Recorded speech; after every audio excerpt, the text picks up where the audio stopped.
Hey guys, hope you're doing great and welcome to the slang room. In today's video, Zendaya answers the Proust questionnaire on Vanity Fair. Let's review some idioms of it. Just this past year with everything, I think I've just learned to be even more grateful for the things that I have and try to take in literally every moment while it's happening. Take nothing for granted. She says, I've just learned to be even more grateful for everything I have and take nothing for granted.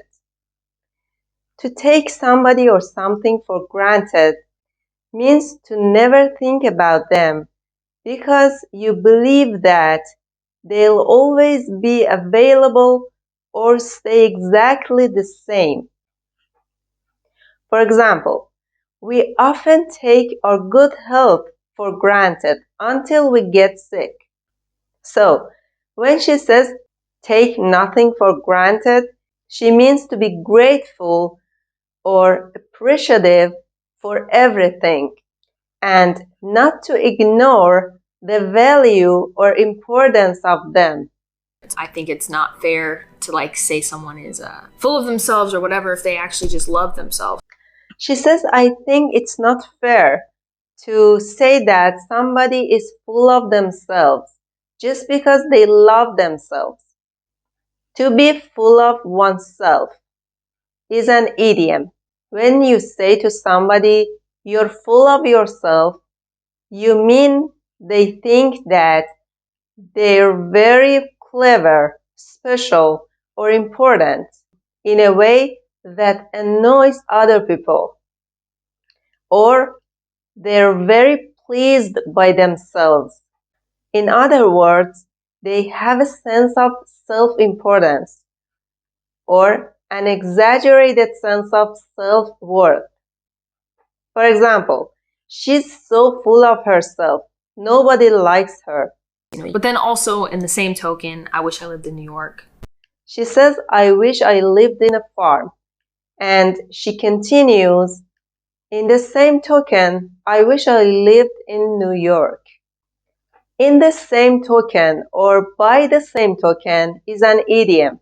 It is used when you want to say that something else is also true, usually for the same reasons.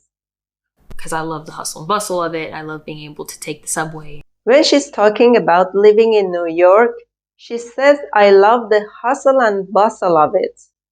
Hustle and bustle means noise and activity, or a large amount of activity or work, usually in a crowded surrounding. For example, I love the hustle and bustle of the big cities.